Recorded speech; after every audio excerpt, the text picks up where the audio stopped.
pour les servantes de Dieu. Souvent, j'ai remarqué que les servantes de Dieu, la plupart d'entre vous, le diable vous attrape par des fiançailles. Souvent, lorsqu'une servante de Dieu... est-ce que je peux parler? Donne-moi la main que je parle. Je peux vraiment parler. Je cherche les bons mots. Souvent, les servantes de Dieu se marient difficilement. Parce que vous êtes tellement spirituel que les hommes ont peur de vous. Vous avez trop d'autorité. Ça fait que souvent, les grandes servantes de Dieu se marient en retard parce que le temps qu'un homme fort puisse avoir le courage de les affronter.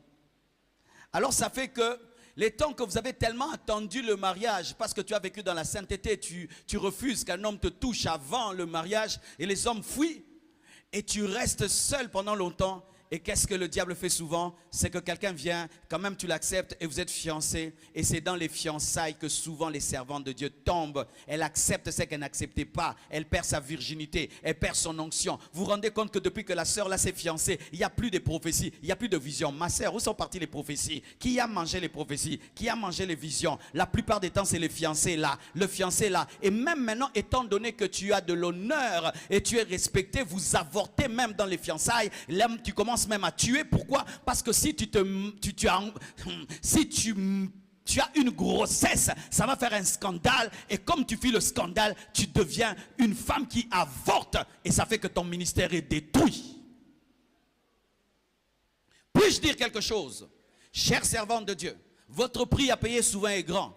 Vaut mieux que tu demeures célibataire toute ta vie et que tu meurs dans la sainteté au lieu d'épouser un homme ou de te fiancer à un homme qui va détruire ton ministère.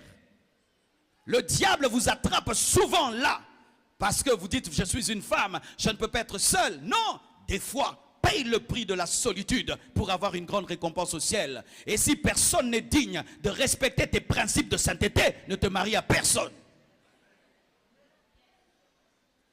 J'ai un fils, j'aime beaucoup ce qui est arrivé. Je lui dis, tu vas te marier quand? Il me dit, non, j'ai quand même trouvé telle. Je dis, qui telle? La femme dont il a parlé, je la connais bien. C'est une sœur prophétesse, ointe, sainte. Et puis dit, tu sais ce qu'elle m'a dit? Elle m'a dit, même me donner un bisou. C'est seulement celui qui va m'épouser qui va me donner un bisou à la bouche. J'ai dit, vraiment, on t'a eu. Tu vois le niveau de consécration de cette fille-là? Cette fille-là, elle peut te téléphoner, elle te dit ta vie. Mais pour garder ce niveau-là de perception spirituelle, le prix qu'elle paye, si tu ne l'épouses pas, même ici, tu ne peux pas lui donner un bisou.